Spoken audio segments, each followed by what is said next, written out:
Sir तीसरा हमारा एक पॉइंट ये था कि जो हमारे कॉन्ट्रेक्चुअल लेबर्स हैं, यानी कि जो अनुबंध में काम कर रहे हैं, उनकी संख्या करीब 25 लाख के आसपास दिल्ली में बताई जा रही है।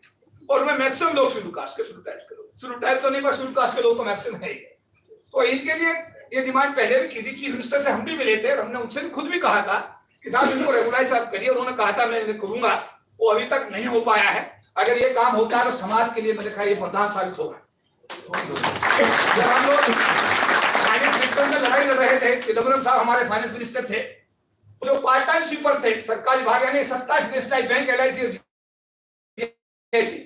तो हमने कहा इन्हें फुल टाइम करो। ये 2 घंटे काम करते बेचारे और 4 घंटे सीपीओ बैठे रहते हैं। इनके बच्चे खराब हो रहे हैं, उनको कुछ नहीं मिलता।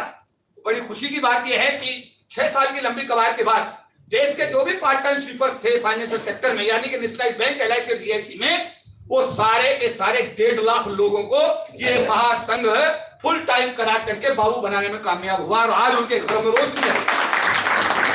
अरे बात सही है भाई, ठीक है। पूरे देश के नेशनलाइज बैंक 1.5 लाख लोगों को ये फायदा हुआ। हालांकि इसमें बड़ी रुकावटें भी हैं।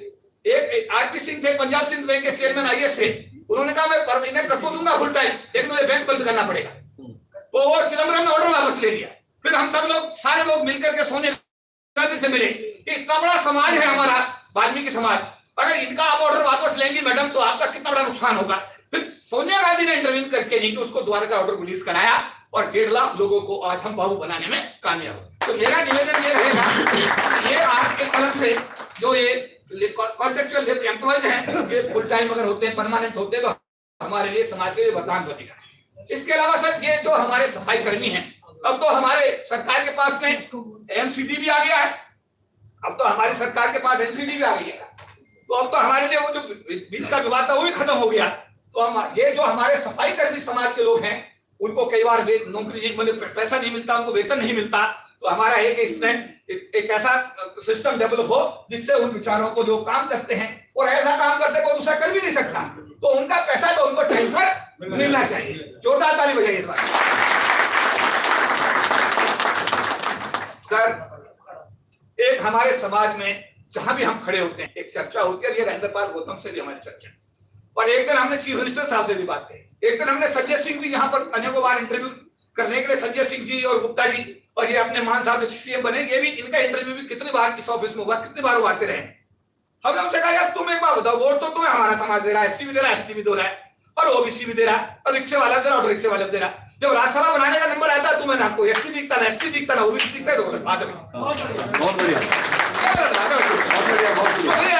हम वोट दे रहे हैं आपको, हमारी वोट से तुम सरकार बना रहे हो, तो तुम्हारे समाज के तो लोग, अरे केजरीवाल परिवार की बात करें, पूरे देश में 2 लाख आदमी नहीं केजरीवाल, तो हमारी वोट से सरकार अगर चल रही है तो राज्यसभा में आने वाले दिनों में हमारे समाज के लोगों को भी आम आदमी पार्टी को रिप्रेजेंटेशन सहमत हो लोग।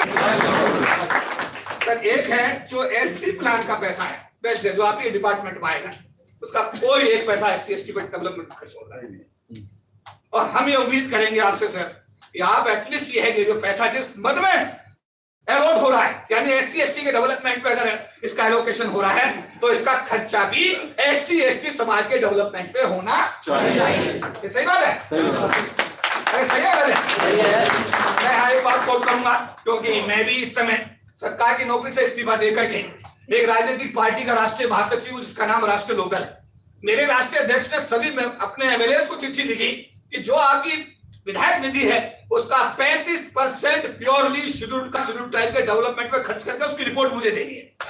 एक बड़ा डेवलपमेंट 35% जो आपकी निधि है उसका SC ST में खर्च करेंगे, उसका रिपोर्ट मुझे देंगे और उसका मॉनिटर करने की मैं राष्ट्रीय महासचिव होने के नाते सारे विधायकों के ऊपर मॉनिटर करने की जिम्मेदारी मुझे दे दी। आप मॉनिटर करेंगे 24 साल। तो मेरा कहने का मतलब हमें तो अपने समाज का डेवलपमेंट करना है जी।